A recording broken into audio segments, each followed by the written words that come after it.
Ben Shapiro has very strong feelings about Notre Dame. In fact, so strong that he dedicated a portion of his show about or to the possible donations or whatever to save the structure, to save the cathedral. Now, the government in the United States has agreed to offer some money to help rehabilitate the building. But I want to share his arguments, and then we will do a deep dive into some of the things he gets wrong. So let's take a look at the video. But if you want to know why so many people in the West were deeply affected by the burning of Notre Dame, it wasn't just because it was iconic, it's because Notre Dame holds deeper meaning, because it is a totem of a chain of history that culminates in the modern West. That's why Notre Dame means something different than just any building anywhere on earth burning, than the Taj Mahal burning, for example, which would be, of course, a phenomenal tragedy, but would not have quite the same resonance in the Western mind as Notre Dame burning. Can I just, okay, what a racist tool shed. No, but like, let's give him the benefit of the doubt needlessly and pretend like that wasn't a racist argument and just focus, like, but what was the point of comparing those two buildings? What was the point, right? There was no point to that. Like, other than to let the world know, and it's your own way of conservative virtue signaling, that the cathedral is more important to you than the Taj Mahal. Yeah. Because brown people built the Taj Mahal and boo, brown people. Also, how about the sites that our military has desecrated in our occupation of Iraq, and also support destabilization of the Middle East that has also led to— No, Maytha, no. The things that actually exist that have been destroyed by us. No, but what we don't understand, sorry, it's not those are buildings in Muslim countries. Nobody cares about those buildings, okay? Not Judeo-Christian. It's not that important. Nobody cares about those buildings. Like, what you don't understand is that, the cathedral, it is a symbol of Western civilization. And he mentions that it is a symbol of something else. So in a tweet, he says, in response to Brianna Joy Gray, who is the past secretary for Bernie Sanders, she had written, "Pretty sure it's a monument to God, but go off Ben." And he responds, "It is, and it is why it is a central monument to Western civilization, which was built on the Judeo-Christian heritage." Now, this is where Maytha jumps in with her historical knowledge. We're gonna go to the way that he was schooled by people who are actually educated on this history. So Usira, who is a writer for The New Yorker, said in a tweet to Ben Shapiro, "In the first decades of Notre Dame's construction, the Jews were expelled from France." So there's that part. And then there's also the part that maybe he is referencing the memorial, le Memorial des Martyrs de la Déportation, which was a memorial that memorialized 200,000 victims of the Holocaust who were deported by the French Vichy government. So again, not on the side of Jews. And then there was a rabbi, Danya Ruttenberg, who also said why this was problematic virtue signaling using this term Judeo-Christian.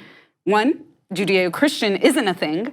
It A, positions Jews and Christians against Muslims, is Islamophobic. B, allies Christian oppression and murder of Jews over more than 1,000 years, including the stuff we just talked about. And C, ignores Jewish civilization worldwide and facts of key Jewish developments in the Middle East and North Africa. So that's the other thing, is that, guess what?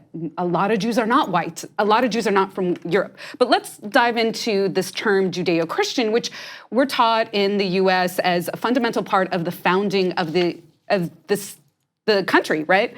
However, Judeo-Christian actually was a concept and a construct, scholars argue, was presented by FDR.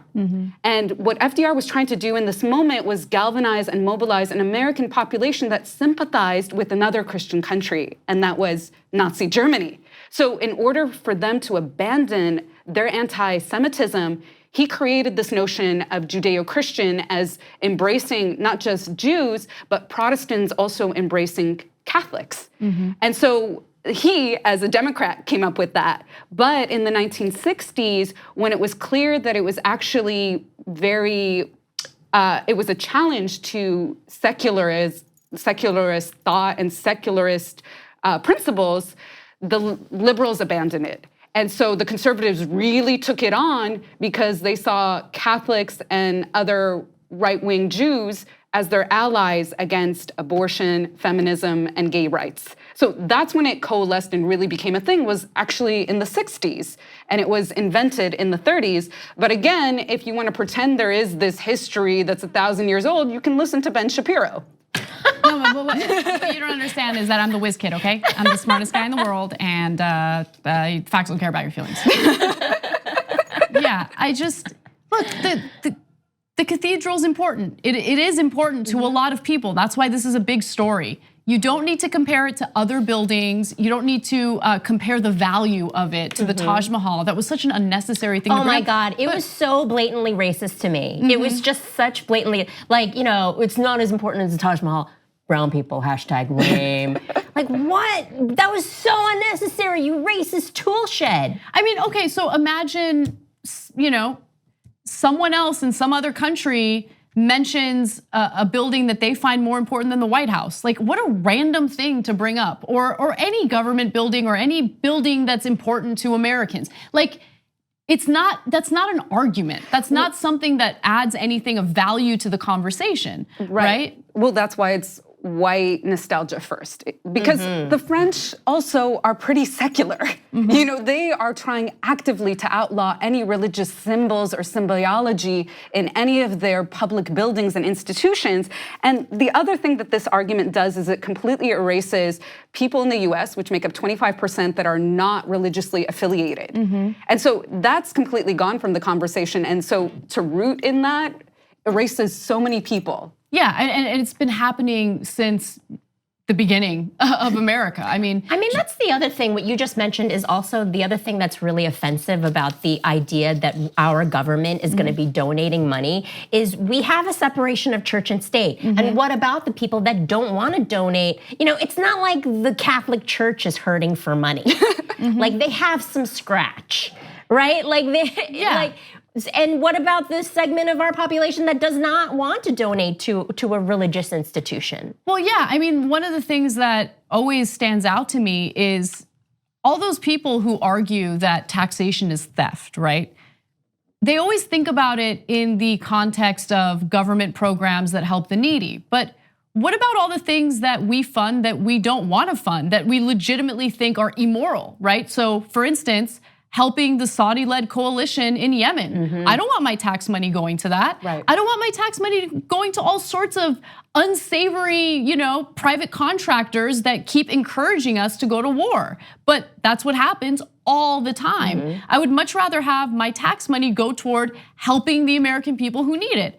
And so, look, not everyone is gonna agree on where our money goes, but I do find it interesting that when it comes to funding for the rehabilitation of this cathedral, you know, it doesn't seem like they're really in desperate need for that money. And the US is immediately ready and willing to give our limited resources to that cause, but we always turn our backs on our own who do need that money for a variety of different issues, whether it's clean drinking water, better infrastructure, better education, all those things. And it's exactly and because more. of what you said. It's #white nostalgia first. You really like that.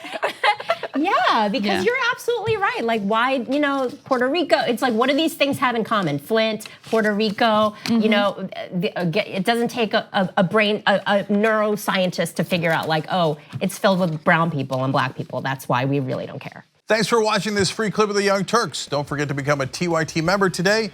For more exclusive content, join now at tyt.com/join.